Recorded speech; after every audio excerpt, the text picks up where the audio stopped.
Bismillahirrahmanirrahim. Assalamualaikum warahmatullahi wabarakatuh. Hai soleh-soleha ustazah, apa kabarnya? Semoga semuanya senantiasa dalam keadaan sehat ya. Berjumpa kembali bersama Ustazah Dwitia. Ya, tentunya dalam pembelajaran tematik ya. Nah, sebelum belajar, yuk sama-sama kita membaca doa dulu. Doa sebelum belajar. Bismillahirrahmanirrahim. Rabbi zidni ilma warzuqni fahma. Amin.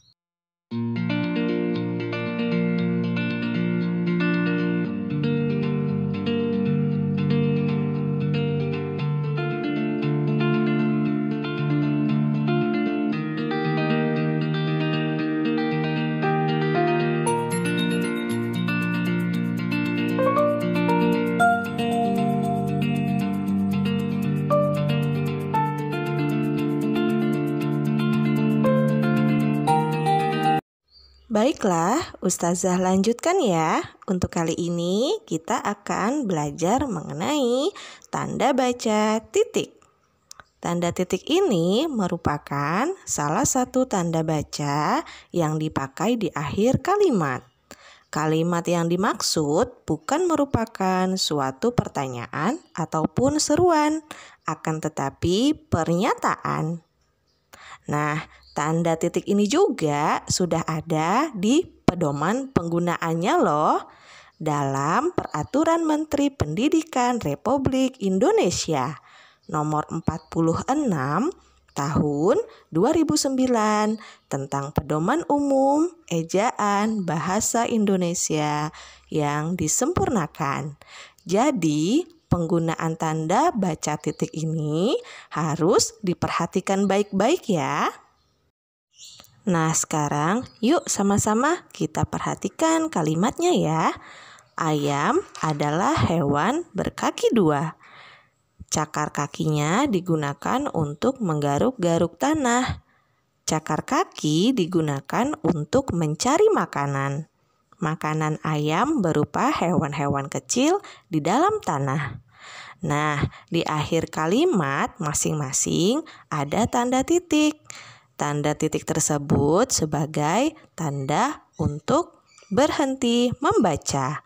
Setelah tanda titik, jangan lupa untuk menggunakan huruf kapitalnya ya, sebagai huruf di awal kalimat. Nah, bagaimana? Sudah bisa dipahami ya mengenai tanda baca titik? Selanjutnya, silahkan diperhatikan ya mengenai tanda baca tanya. Tanda tanya adalah tanda baca yang digunakan untuk mengakhiri kalimat yang berbentuk pertanyaan. Dengan menggunakan tanda baca ini, kalimat akan berubah menjadi sebuah pertanyaan. Kira-kira bagaimana ya gambar tanda tanyanya? Yuk, silahkan diperhatikan gambarnya.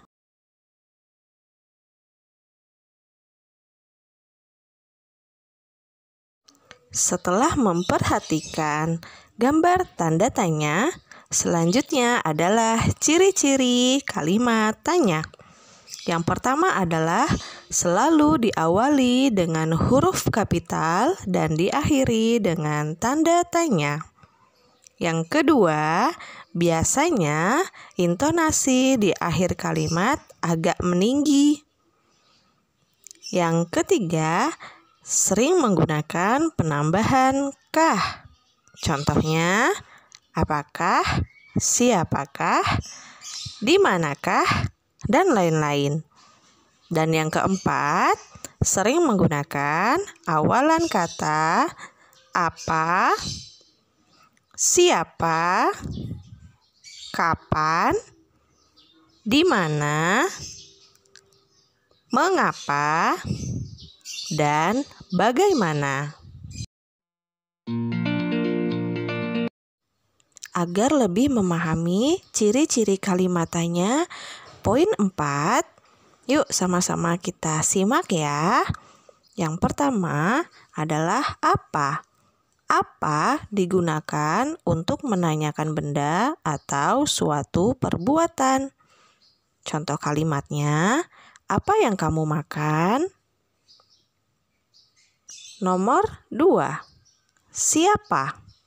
Siapa digunakan untuk menanyakan nama orang atau tokoh. Contoh kalimatnya, siapa nama pamanmu? Berikutnya, kapan. Kapan digunakan untuk menanyakan waktu. Contoh kalimatnya, kapan kita akan masuk sekolah kembali?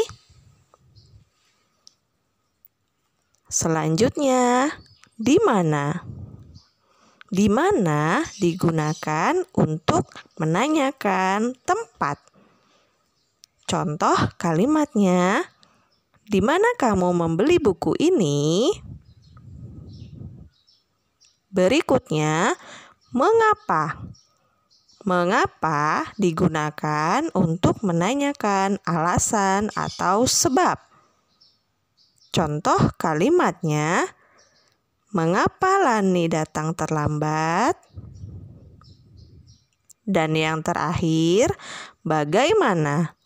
Bagaimana digunakan untuk menanyakan keadaan atau cara. Contoh kalimatnya adalah, bagaimana keadaan nenek di kampung? Sekian dulu ya pembelajaran kali ini bersama Ustazah Dwi Tia. Semoga semuanya dapat memahami materi dengan baik. Sebelum Ustazah mengakhiri, yuk sama-sama kita mengucapkan hamdalah alhamdulillahirabbil alamin. Dan doa penutup majelis, subhanakallahumma wa bihamdika ashadu an la ilaha illa anta astaghfiruka wa atubu ilaih. Ustazah akhiri ya. Wassalamualaikum warahmatullahi wabarakatuh.